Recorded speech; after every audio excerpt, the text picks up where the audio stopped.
wonderful to be famous. According to the story, that's what the young lady said to the fat man, the fabulously fat, the fantastic, the famous fat man, when he took her to lunch at a fashionable restaurant and everybody turned and stared. Tell me, she said, do people always recognize you? Does everybody always know who you are? Well, my dear, said Mr. Chesterton, if they don't, they ask.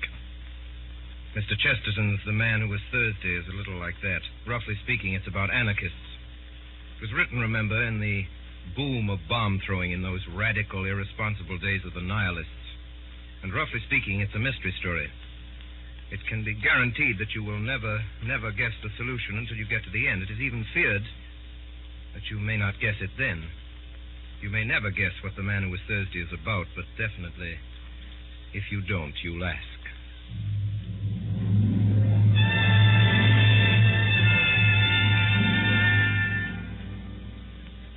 I am Gabriel Syme.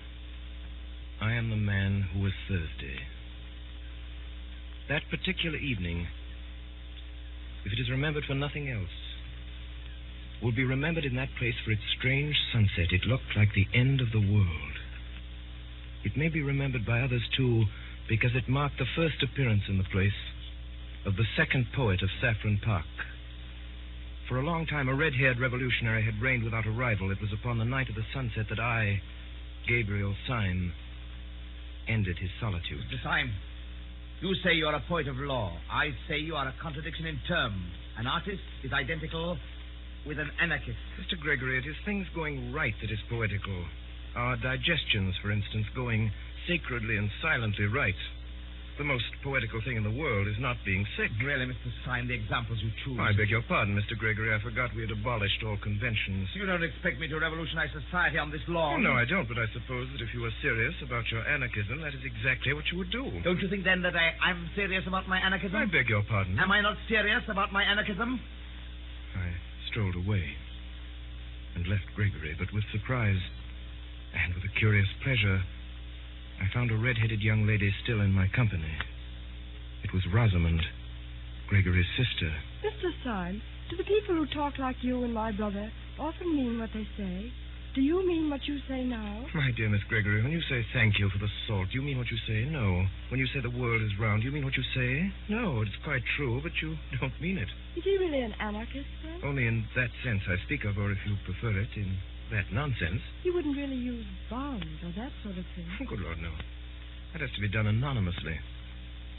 I strolled with her to a seat in the corner of the garden, and I defended respectability with violence and exaggeration. I grew passionate in my praise of tidiness and propriety.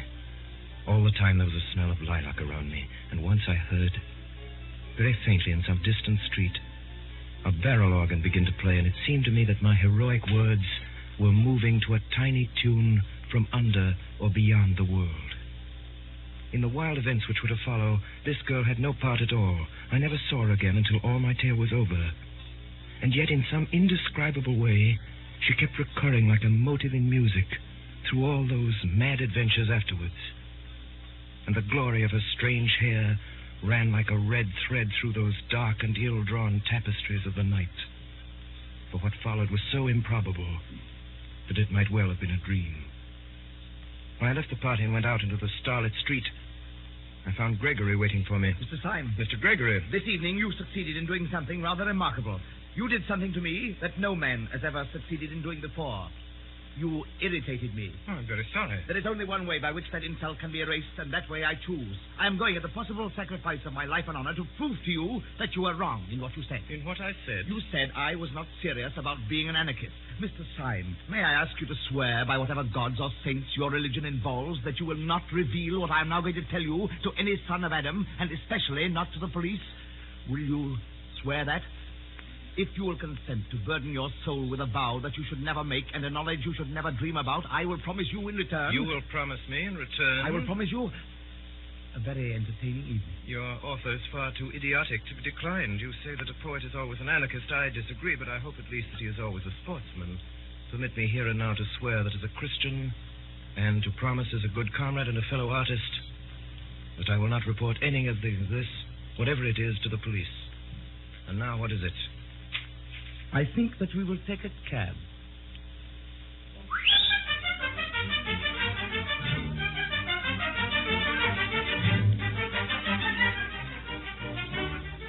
cab pulled up before a particularly dreary and greasy beer shop, we seated ourselves in a close and dim sort of bar parlor at a stained wooden table with one wooden leg. Mr. Syme, if in a few moments this table begins to turn around a little, please don't put it down to the champagne. I don't wish you to do yourself an injustice. Well, if I'm not drunk, I'm mad, but I trust I can behave like a gentleman in either situation. May I smoke? Certainly. Try one of mine. I took the cigar and started to light it. Almost before I had begun, the table at which we were sitting began to revolve, first slowly and then rapidly. You mustn't mind it. It's a kind of screw. Quite so, a kind of screw. How simple that is. The next moment, we two, with our chairs and tables, shot down through the floor as if the earth had swallowed us.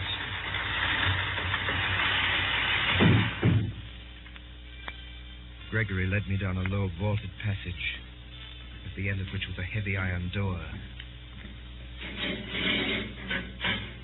Who is it? Mr. Joseph Chamberlain. It was obviously some kind of password. We stepped into a queer steel chamber whose walls were hung with dubious and dreadful shapes, things that looked like the bulbs of iron plants or the eggs of iron birds. They were bombs. And now, my dear Mr. Syme, now we are quite cozy, so let us talk properly. You said you were quite certain I was not a serious anarchist. Does this place strike you as being serious? It does seem to have a moral under all of its gaiety, but tell me, you have a heavy iron door. You cannot pass it without submitting to the humiliation of calling yourself Mr. Chamberlain. You surround yourself with steel instruments which make the place, if I may say so, more impressive than homelike. Why, after taking all this trouble to barricade yourself in the bowels of the earth, do you then parade your whole secret by talking anarchism to every silly woman in Saffron Park? The answer's simple. When first I became one of the new anarchists, I tried all kinds of respectable disguises.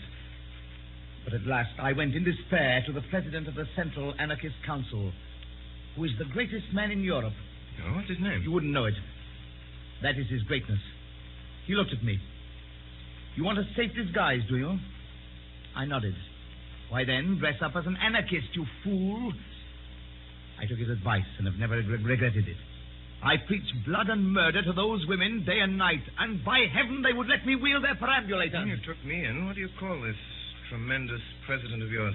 We call him Sunday. You see, there are 7 members of the Central Anarchist Council, and they're named after the days of the week. He is called Sunday by some of his admirers, Bloody Sunday. It's curious that you should mention the matter, because this very night we've called a meeting to elect a successor to the post of Thursday. And I don't mind telling you that it's almost a settled thing that I am to be Thursday. Gregory, I gave you a promise before I came to this place. Would you give me, for my own safety, a little promise of the same kind? Promise? Yes, a promise. I swore before God that I would not tell your secret to the police. Will you swear by humanity or whatever beastly thing you believe in that you will not tell my secret to the anarchists? Your secret? Have you got a secret? Yes. I have a secret. Will you swear? Yes, I will swear not to tell the anarchists anything you tell me. But look sharp. They'll be here in a couple of minutes. Well, Gregory, I don't know how to tell you the truth more shortly than by saying that your expedient of dressing up as an aimless poet is not confined to you or your president. We've known the dodge for some time at Scotland Yard. What do you say? Yes, Gregory. I'm a police detective. Joseph Chamberlain? Mr. Joseph Chamberlain. It was repeated twice, and thrice, and then 30 times. And the crowd of Joseph Chamberlains, a solemn thought could be heard, trampling down the corridor. Here are your friends, Gregory. Comrade Gregory, I suppose this man is the delegate? The fact is, comrade, I have been specially sent here to see that you show a due observance of Sunday. Well, comrade, I suppose we'd better give you a seat in the meeting. Gregory, I could see, was in an agony of diplomacy. Yes, I think it is time we began. The tug is waiting on the river. I move that Comrade Buttons take the chair. Second the motion! All those in favor? Aye! Carried. Comrade Buttons. Comrades, we all lament the sad decease of the heroic workers who occupied the post of Thursday in the Central Council until last week. He organized the great dynamite coup of Brighton, which under happier circumstances ought to have killed everybody on the pier. Upon you tonight, comrades, it devolves to choose out of the company present the man who shall be called Thursday. If any comrade suggests a name, I will put it to the vote. I move that Comrade Gregory be elected Thursday. Does anyone second? Second the motion. Before I put the matter to the vote, I will call on Comrade Gregory to make a statement. Gregory rose. He must have figured out that his best chance was to make a softened and ambiguous speech, such as would leave in my mind the impression that the Brotherhood was a very mild affair after all. My friend! It is deep under the earth that we, the persecuted, are permitted to assemble as the Christians assembled in the catacombs. Suppose we seem as shocking as the Christians because we are really as harmless as the Christians. Suppose we seem as mad as the Christians because we are really as meek. I am not meek. Comrade Witherspoon tells us that he is not meek. How little he knows himself. We are simple, as they were simple. Look at Comrade Witherspoon. We are modest, as they were modest. Look at me. We are merciful. No! I say we are merciful as the early Christians were merciful. Yet, this did not prevent their being accused of eating flesh. Now, we do not eat human flesh. Shame! Why not? Comrade Witherspoon is anxious to know why nobody eats him. In our society, at any rate, which loves him sincerely, which is founded on love. No, down with love! Which is founded on love. There will be no difficulty about the aims which we shall pursue as a body, or which I should pursue were I chosen as the representative of that body.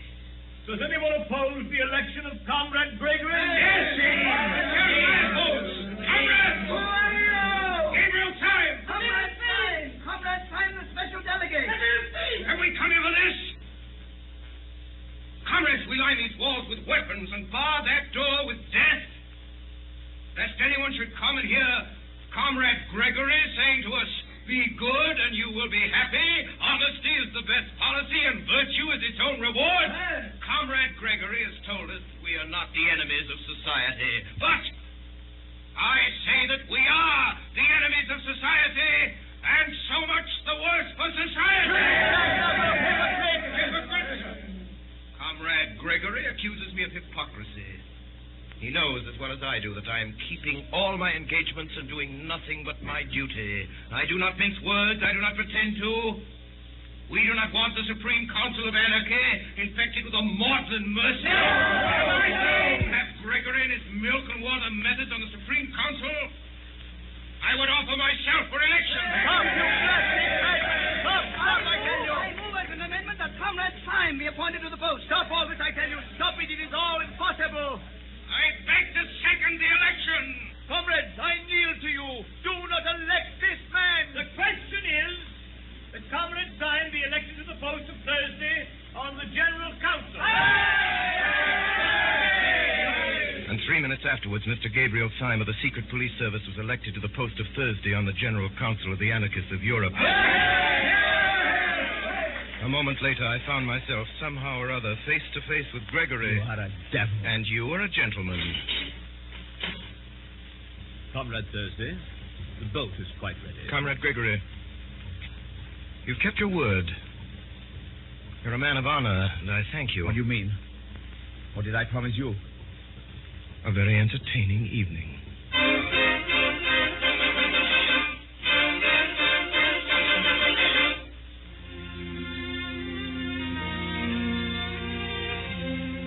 My name is really Gabriel Syme. I'm not merely a detective who pretends to be a poet. I'm really a poet who has become a detective. I come of a family of cranks. One of my uncles always walked about without a hat. And another had made an unsuccessful attempt to walk about with a hat and nothing else. Being surrounded with every conceivable kind of revolt from infancy, I had to revolt into something, so I revolted into the only thing left, which was sanity. Now, some months before that evening in Saffron Park, I appeared before a high official in Scotland Yard. I was led to a side door, and almost before I knew what I was doing, I was suddenly shown into a room, the abrupt blackness of which startled me like a blaze of light. Are you the new recruit? All right, you're engaged.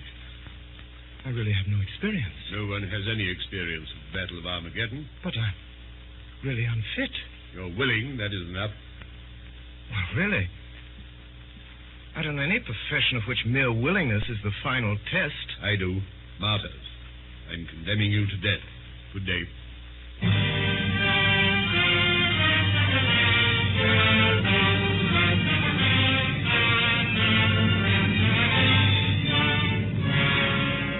Where my adventure ultimately led me, I've already told you. At about 1:30 on a February night, I found myself steaming on a small tug up the silent Thames, the duly elected Thursday of the Central Council of Anarchists.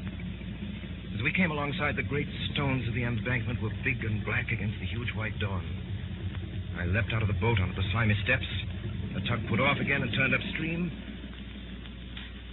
And I saw that there was a man leaning over the parapet and looking out across the river. And then the man smiled. And his smile was a shock. For it was all on one side, going up the right cheek and down on the left. With the dark dawn and the deadly errand and the loneliness and the great dripping stones, there was something unnerving in it. There was the silent river and the silent man.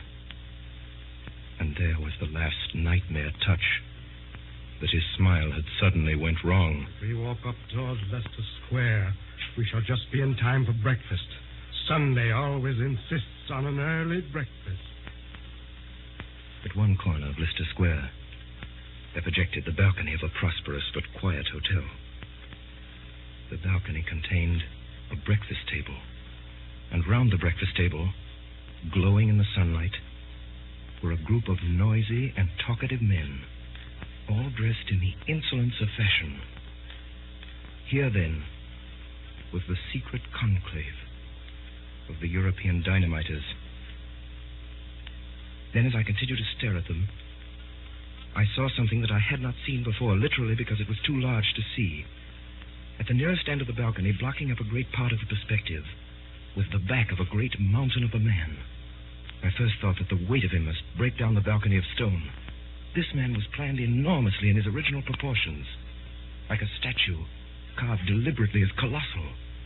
His head, crowned with white hair, as seen from behind, looked bigger than a head ought to be. The ears that stood out from it looked larger than human ears. His sense of size was so staggering that when I saw him, all the other figures seemed quite suddenly to dwindle and become dwarfish. They were still sitting there as before with their flowers and frock coats. But now it looked as if the big man was entertaining 5 children to tea. I never thought of asking whether the monstrous man who almost filled and broke the balcony was the great President Sunday, whom the others had stood in awe. I knew it was so.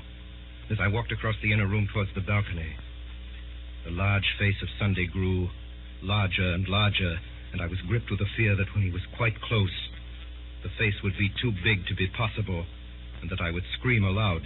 I remembered that as a child I would not look at the mask of Memnon in the British Museum, because it was a face and so large.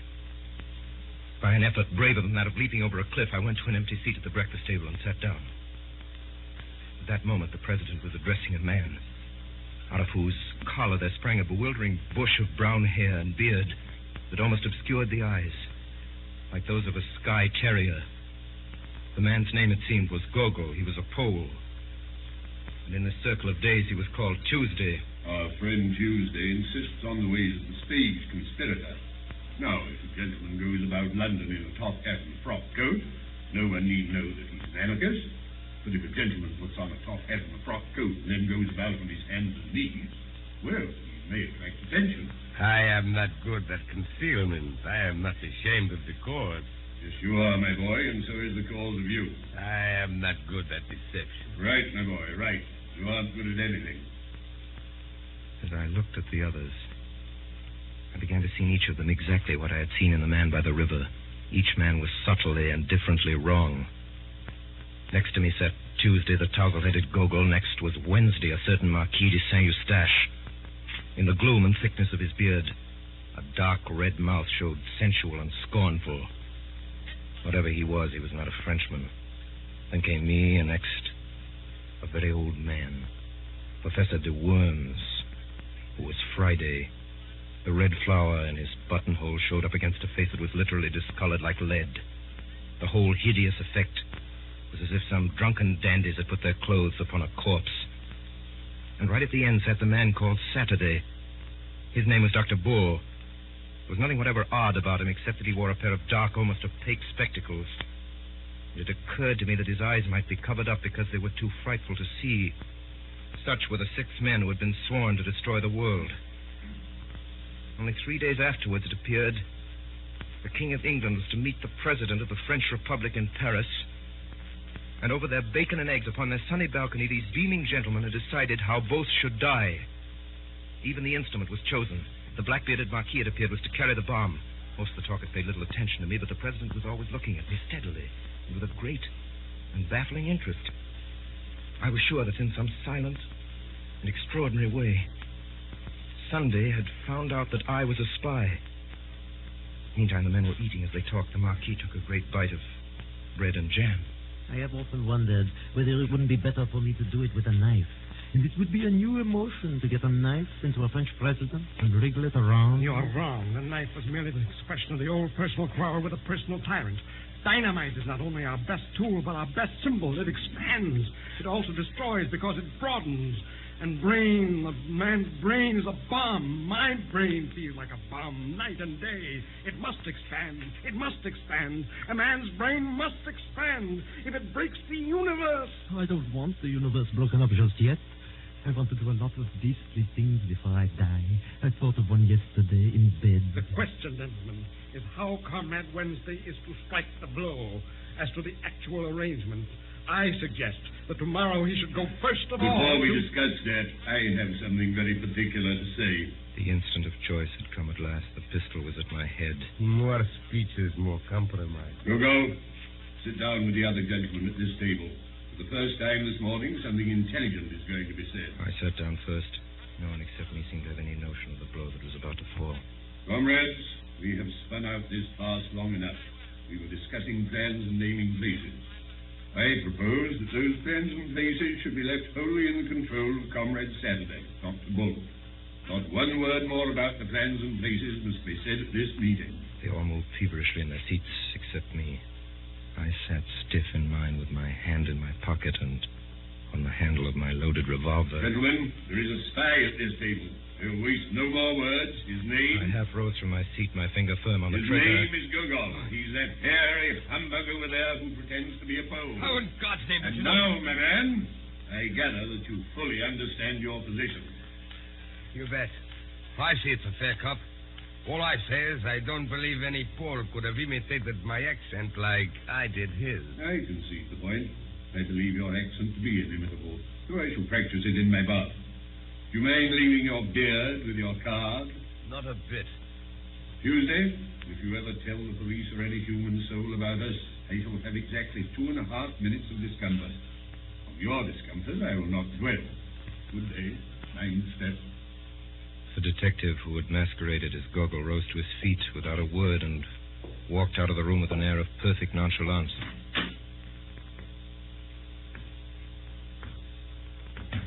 There was a slight stumble outside the door, which showed that the departing detective had not minded his step. Time is flying. I must get off at once. I have to take the chair at a humanitarian meeting. Would it not be better to discuss further the details of our project now than that the spy has left us? Secretary, if you take your head home and boil it for a turnip, it might be useful. I can't say, but it might. I really fail to understand. You fail to understand? Why, you dancing donkey. You didn't want to be overheard by a spy, did you? How do you know you aren't overheard now? With these words, Sunday shouldered his way out of the room, shaking with incomprehensible scorn. Now, if the last words of the president meant anything, they meant that I had, after all, not passed unsuspected. The other 4 got to their feet, betook themselves elsewhere to find lunch. Only the old anarchist, old Professor de Worms, remained behind, seated before me at the table. Mr. Gabriel Syme. Yes, Professor? You policeman. policeman. Whoever made you think of a policeman in connection with me? The process was simple enough. I thought you looked like a policeman. I think so now. Why must I be a policeman? Do let me be a postman. You hear me ask a plain question? You paltering spy. Are you or are you not a police detective? No. You swear it. If you swear falsely, will you be damned? Will you be sure that the devil dances at your funeral? Will you see that the nightmare sits on your grave? You are an anarchist. You are a dynamiter. Above all, you are not in any sense a detective. You are not in the British police. I'm not in the British police. Professor de Worms fell back in his seat with a curious air of kindly collapse. Well, that's a pity because I am. Because you are what? I am a policeman, a special policeman, and I serve under the man in the dark room. The man in the dark room? I understand now. Of course. You're not an old man at all. I can't take my face off here. It's rather an elaborate makeup. Did you know that Van Gogh was one of us? No. But didn't you? I knew no more than the dead. Why, then there were 3 of us there. 3 of us sitting here out of 7. And it's a fighting number. If we'd only known that there were 3. We were 3. If we'd been 300, we still could have done nothing. Not if we were 300 against 4. No. Not if we were 300 against Sunday. Professor, it's intolerable. Are you afraid of this man? Yes, I am. So are you. Yes, you're right. I am afraid of him. Therefore, I swear by God that I will seek out this man whom I fear until I find him and strike him on the mouth. If heaven were his throne and the earth his footstool, I swear that I would pull him down. How? Why? Because I'm afraid of him. And no man should leave in the universe anything of which he is afraid. Have you any idea exactly what you're going to do? Yes, I'm going to prevent this bomb being thrown in Paris. Have you any conception how? No. You remember, of course, that when we broke up rather hurriedly, the whole arrangements for the atrocity were left in the private hands of the Marquis and Dr. Bull. The Marquis is by this time probably crossing the Channel. The only man who knows where he's going is Dr. Bull. Confound it, and we don't know where Bull is. Yes. I know where he is. Will you tell me? I'll take you there. What do you mean? Would you join me? Would you take the risk? Young man, you think that it is possible to pull down the president. I know that it is impossible, and I'm going to try it.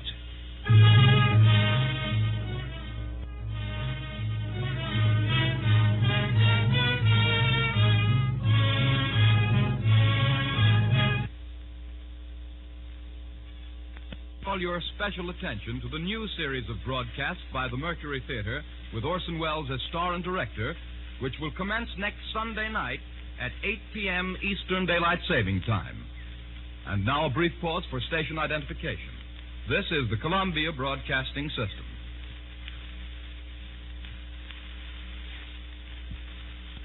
We continue now with the performance of G.K. Chesterton's The Man Who Was Thursday by Orson Welles and the Mercury Theater on the air.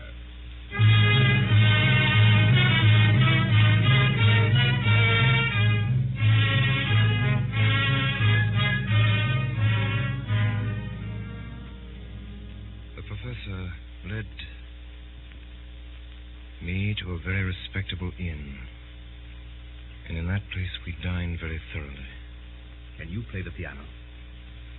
Yes, I'm supposed to have a good touch. You would have done just as well if you could work a typewriter. Thank you. You flatter me. Listen to me. There is no man except the president who is so seriously startling and formidable as Dr. Bull, that little grinning fellow in goggles. Depend on it.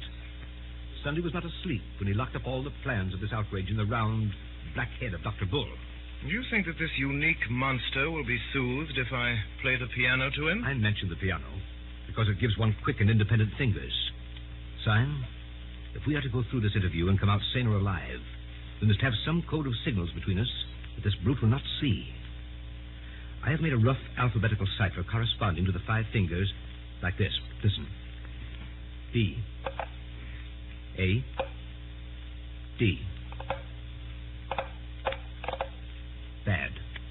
A word we may frequently require. I began to study the scheme. It didn't take me long to learn how we might convey simple messages by what would seem to be idle taps upon a table or knee.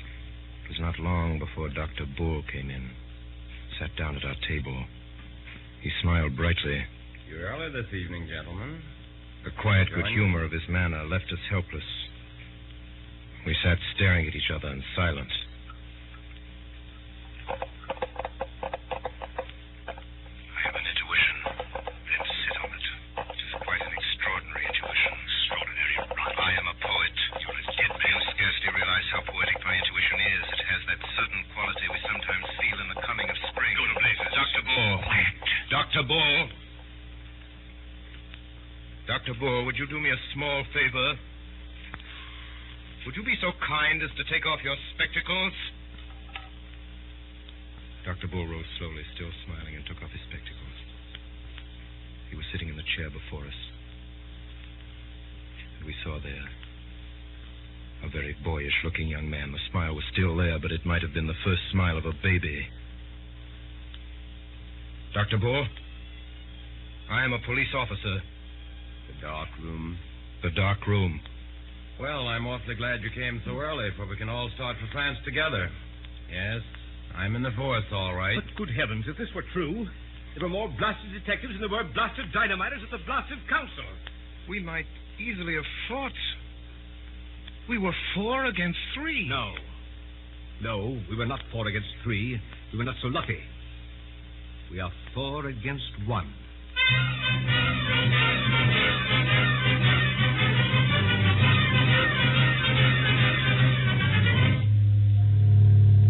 An hour later, we were already on the Calais boat. The fact that comes of it is this. We 3 are alone on this planet. Now we must do something to keep the Marquis in Calais till tomorrow midday, while the King goes safely through Paris. The only thing I can see to do is actually to take advantage of the very things that are in the Marquis's favor. Gentlemen, I'm going to profit by the fact that he is a nobleman and has many friends and moves in the best society. What the devil are you talking about? The Marquis cannot deny that he is a gentleman, and in order to put the matter of my social position quite beyond a doubt, I propose, at the earliest opportunity, to knock his hat off. Oh, but here we are in the harbor. Gentlemen, we've reached Calais.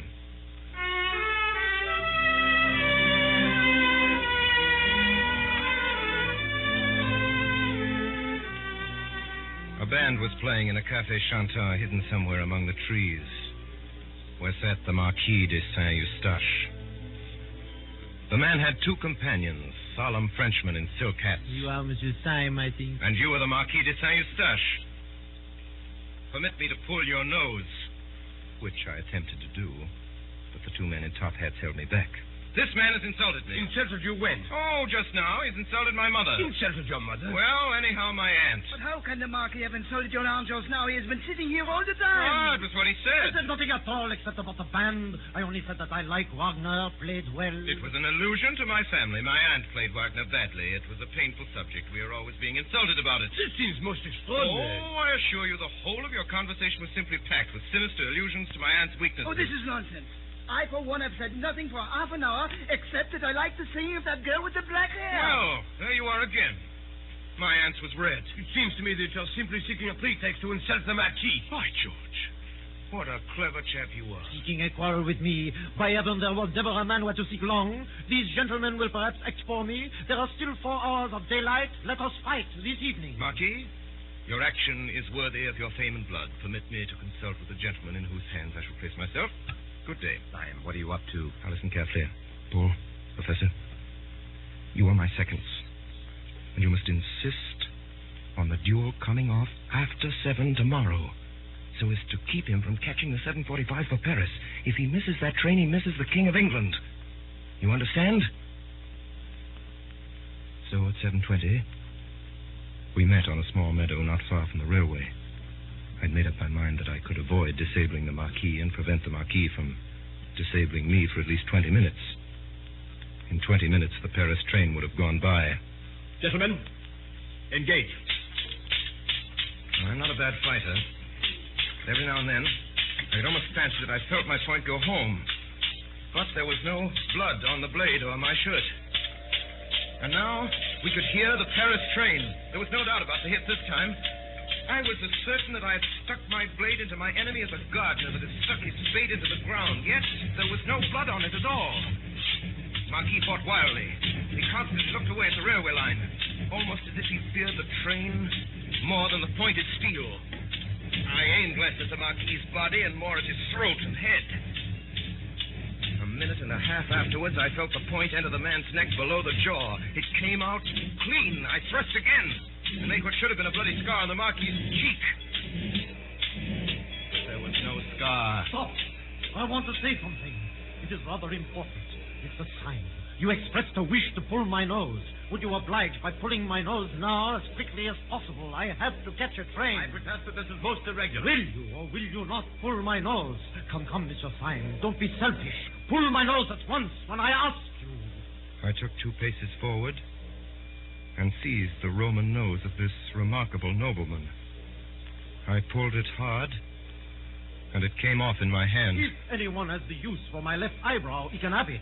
Do accept my left eyebrow. It is the kind of thing that might come in useful any day. The Marquis was recklessly throwing parts of himself right and left about the field. You are making a mistake, but it can't be explained just now. I tell you, the train has come into the station. Yes, Marquis, and the train shall go out of the station. It shall go out without you. Will you drive me mad? You shall not go by the train. You great, fat, blasted, blear-eyed, blundering, thundering, brainless, doddering, blasted fool. You great, silly, pink-faced, pie-headed turnip. You shall not go by this train. And why in the infernal blazes should I want to go by the train? We know all. You are going to Paris to throw a bomb. Going to Jericho to throw a jabberwock. I didn't care about catching the train. I cared about whether the train caught me, and now, by God, it has caught me. What do you mean? It means everything, the end of everything. Sunday has us now in the hollow of his hand. Us? What do you mean by us? The police, of course. I am no Marquis. I am Inspector Ratcliffe of Scotland Yard. Then the whole bally lot of us on the Anarchist Council were against anarchy. Every born man was a detective except the president and his personal secretary. What can it mean? It means that we are struck dead. Don't you know, Sunday? I tell you, he's bought every trust. He's captured every cable. He has control of every railway line, especially of that railway line. The whole movement was controlled by him. Half the world was ready to rise for him. But there were just 5 people, perhaps, who could have resisted him. And the old devil put them on the Supreme Council to waste their time in watching each other. Sunday knew that the professor would chase Syme through London, that Syme would fight me in France, and he was combining great masses of capital, seizing great lines of telegraphy, while we 5 idiots were running after each other like a lot of confounded babies playing blind man's buff. And since you really want to know what was my objection to the arrival of that train, I'll tell you. My objection was that Sunday, or his secretary, has just this moment got out of it. We all turned our eyes toward the station. A considerable bulk of people seemed to be moving in our direction. They may be ordinary tourists. Ordinary tourists wear black masks halfway down the face. It was quite true that the leader in front wore a black half mask almost down to his mouth. And the mouth was smiling, a crooked smile, on one side of the face. I can't believe it. The thing is nonsense. The plain people of a peaceable French town.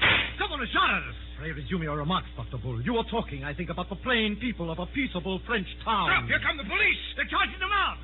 No, they're forming along the parade. They've unslung their carbines. Yes, and they're going to fire on them.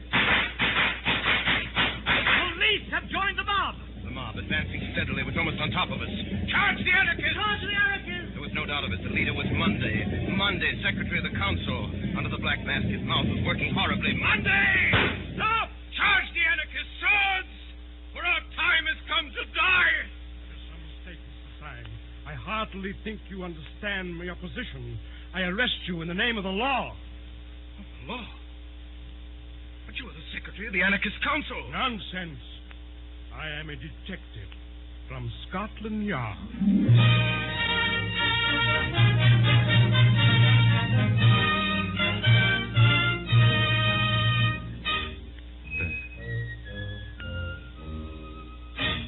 That night, 5 bewildered but hilarious detectives returned to London.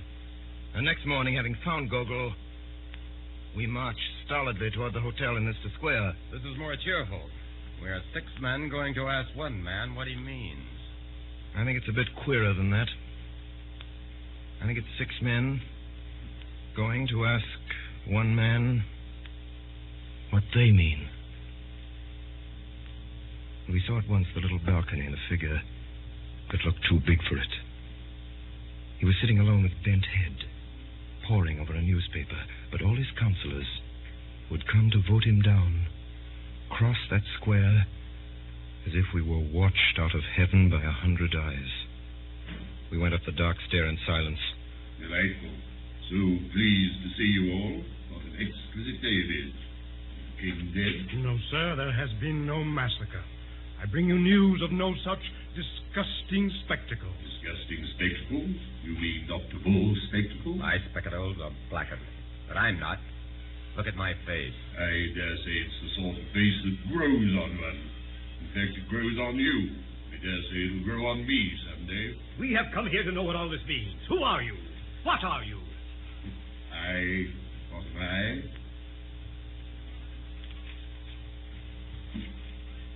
If you want to know what you are, you're a set of highly well-intentioned young jackasses. And you, what are you? What am I? The president rose slowly to incredible heights, like some enormous wave about to arch above us and break. You want to know what I am, do you? Bull, you're a man of science. Grub in the roots of these trees and find out the truth about them. Syme, you're a poet. Stare at those morning clouds and tell me the truth about morning clouds. But I tell you this, that you will have found out the truth of the last tree and the topmost cloud before the truth about me. You will understand the sea, and I shall still be a riddle. You shall know what the stars are, and not know what I am. Since the beginning of the world, all men have hunted me like a wolf. Kings and sages and poets and lawgivers, all the churches and all the philosophies. But I have never been caught yet, and the skies will fall in the time I turn to bay. I have given them a good run for their money, and I will now. Before any of us could move, the monstrous man had swung himself over the balustrade of the balcony, yet before he dropped, he pulled himself up again and thrust his great chin over the edge of the balcony. There's one thing I'll tell you, though, about who I am. I am the man in the dark room who made you all policemen.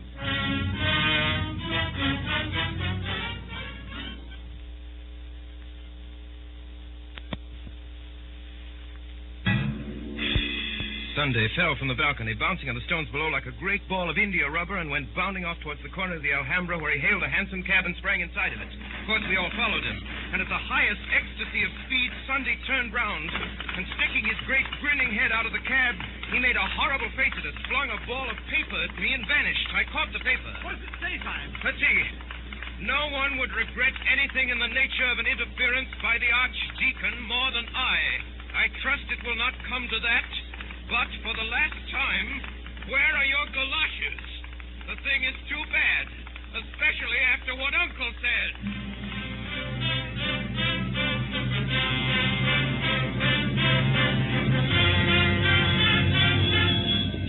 Fire engine appeared, and the president leaped incredibly from his hansom, caught the back of the engine, and flung himself onto it. After him!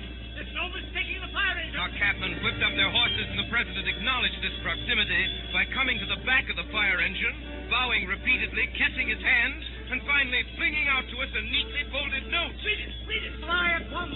The truth about your salvus stretches is known! A friend!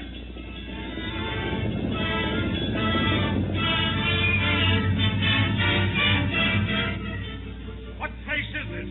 Sunday had jumped from the fire engine over an iron gate, and we'd followed him to kind of park. Can it be the old devil's house? No, you fool! It's the zoo!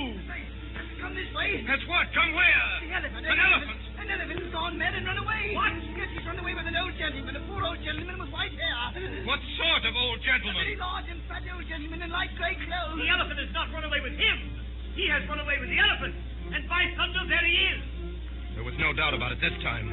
Clean across the space of grass, with a crowd screaming and scampering gaily at his heels, went a huge gray elephant. On its back sat President Sunday with all the placidity of a sultan. Stop him! He's beyond the gate! Stop a landslide!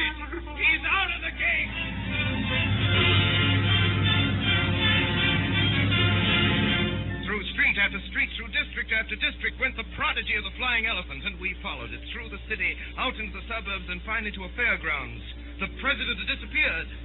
Look! Look over there! Look at what? Look at the captive balloon! Why the blazes should I look at a captive balloon? What is there queer about a captive balloon? Nothing, except that it isn't captive. 10,000 devils! He's got into it!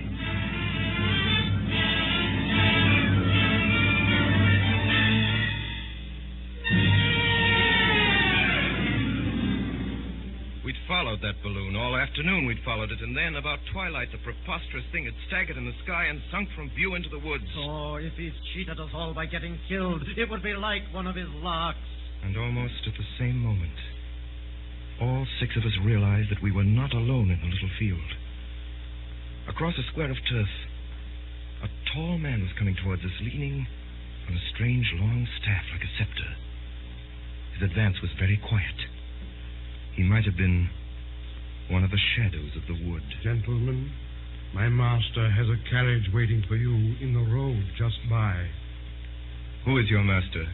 I was told you knew his name. Where is this carriage? Has been waiting only a few moments. My master has only just come home.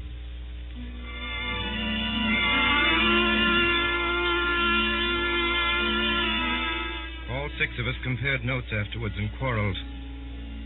But we all agreed that in some unaccountable way the place where we came that night reminded us of our boyhood. It was either this elm top or that crooked path. It was either this scrap of orchard or that shape of a window. But each man of us declared that he could remember this place before he could remember his mother.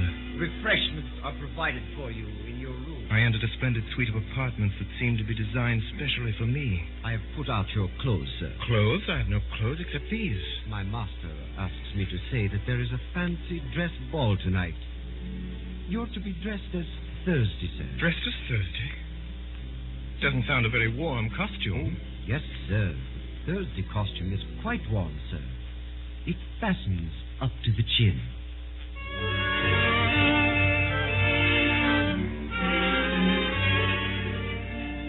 I was led onto a very large old English garden full of torches and bonfires, by the broken light of which a vast carnival of people were dancing in motley dress.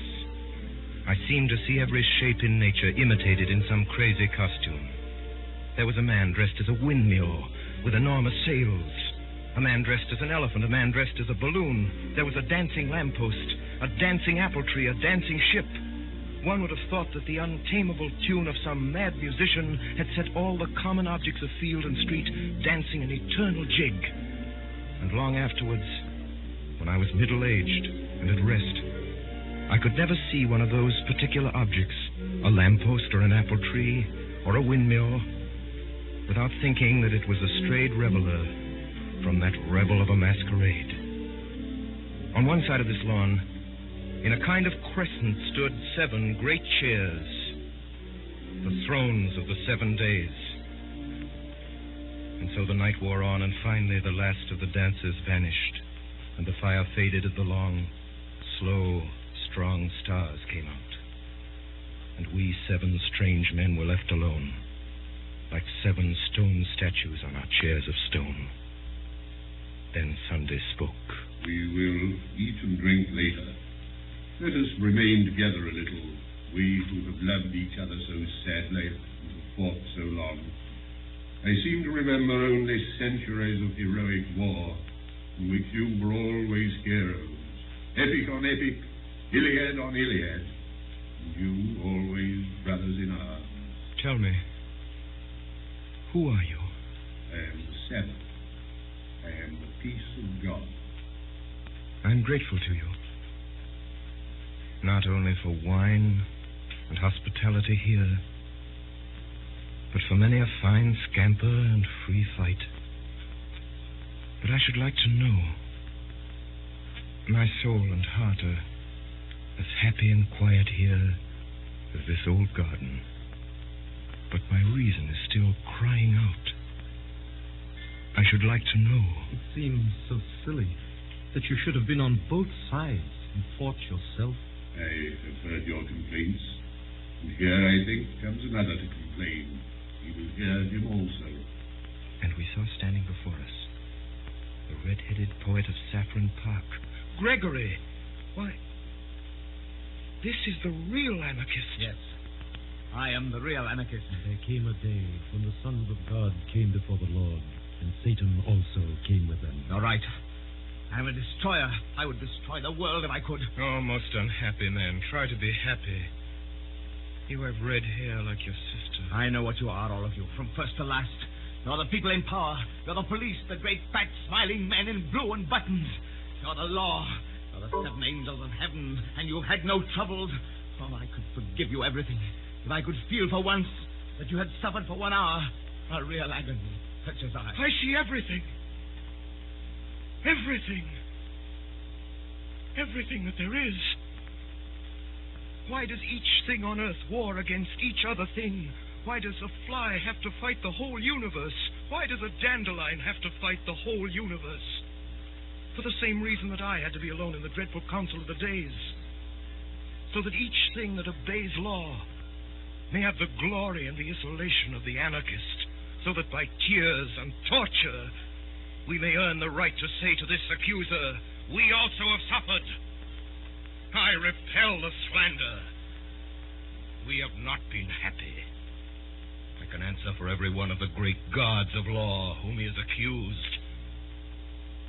At least.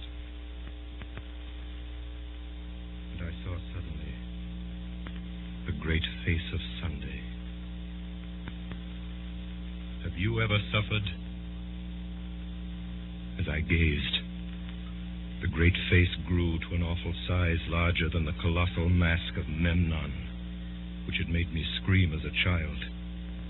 It grew larger and larger, filling the whole sky. Then in the blackness, before it entirely destroyed my brain, I seemed to hear a distant voice saying a commonplace text that I had heard somewhere. Can ye drink of the cup that I drink of?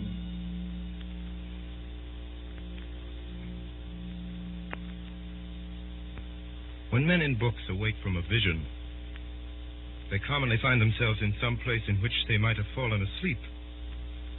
I could only remember that gradually and naturally I knew that I was awake and had been walking along a country lane.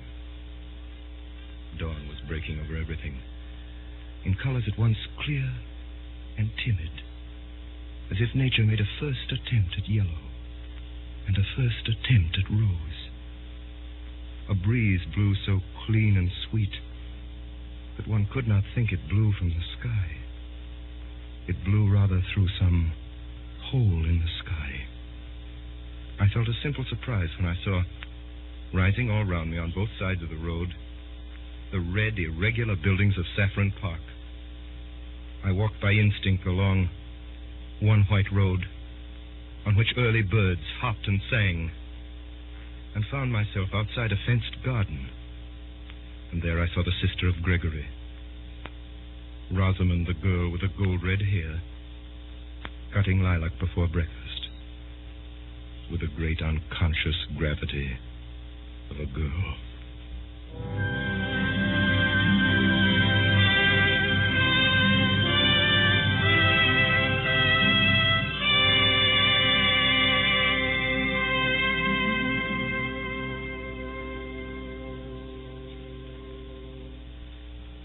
Tonight, the Columbia Broadcasting System, through its member stations coast to coast, and the network of the Canadian Broadcasting Corporation, has brought you a production of G.K. Chesterton's The Man Who Was Thursday, by Orson Welles and the Mercury Theater on the air. The adaptation for radio was made by Mr. Welles.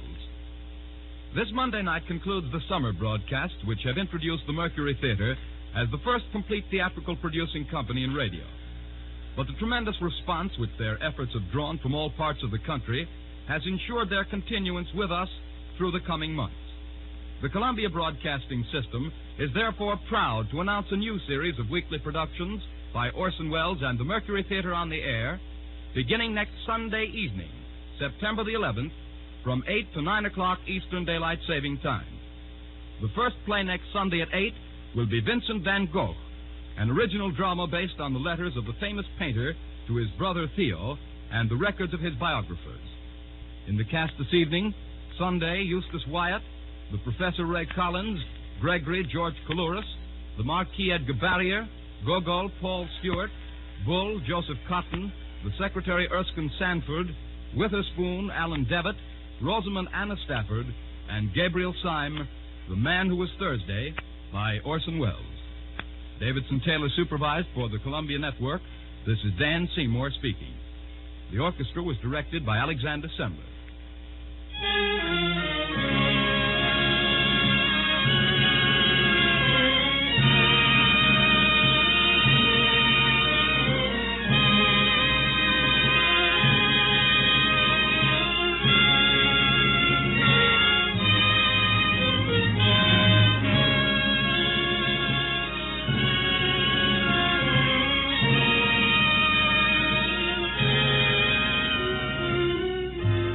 Remember, next Sunday evening at 8 o'clock Eastern Daylight Saving Time, Orson Welles and the Mercury Theater on the air in Vincent Van Gogh.